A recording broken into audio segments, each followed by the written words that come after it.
దర్యాప్తు అయితే సరిగ్గా లేదనేదే తెలుగుదేశం పార్టీ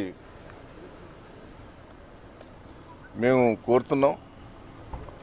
ఏసీబీ డైరెక్టరు ఊకే ముఖ్యమంత్రి గారు కలిసి ముఖ్యమంత్రి సలహా మేరకే ఏసీబీ డైరెక్టర్ గారు ఏసీబీ వాళ్ళు ఎవరెవరిని పెట్టాలి, ఎట్లా పెట్టాలి అనేది రోజు డిస్కషన్ ముఖ్యమంత్రి తోటి జరుగుతున్నది. ఏసీబీ కోర్టుకు సమర్పించవలసిన సాక్ష్యాలన్నీ ముఖ్యమంత్రి గారికి సమర్పిస్తున్నట్టు నాకు అనుమానం వస్తున్నది.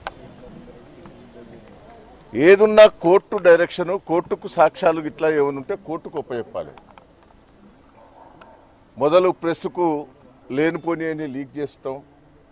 ఏసీబీ వాళ్ళు ముఖ్యమంత్రి గారితో రోజు ఉదయం సాయంత్రము మీటింగ్ పెట్టడం, ఎవరెవరిని ఇరికియాలి, తెలుగుదేశం పార్టీని ఎట్లా ఇరికాటను పెట్టాలి, తెలుగుదేశం పార్టీని ఎట్లా అంతు చేయాలి, ఇమేజ్ని ఎట్లా పడగొట్టాలనే ఆలోచన మీదనే ఈరోజు ఏసీబీ కానీ ముఖ్యమంత్రి గారు చేస్తున్నట్టు మాకు పూర్తి సమాచారం ఉన్నది. మీరు ఒక్కసారి మీరు ఆలోచించండి. నేను మీడియా ప్రెస్ వాళ్ళని కూడా కోరేది, నిన్న లీక్లు ఇచ్చారు. ఏసీబీ ఇచ్చారా, ముఖ్యమంత్రి గారు ఇచ్చారా, టీఆర్ఎస్ పార్టీ ఇచ్చారా? ముఖ్యమంత్రి చంద్రబాబు గారి మీద నోటీసులు ఇస్తున్నాం, పలానాలను అరెస్ట్ చేస్తున్నాం, పలానాను అరెస్ట్ చేస్తున్నాం అని లేనిపోని లీక్లు ఇచ్చి తెలుగు రాష్ట్రాలలో 2 రాష్ట్రాలలో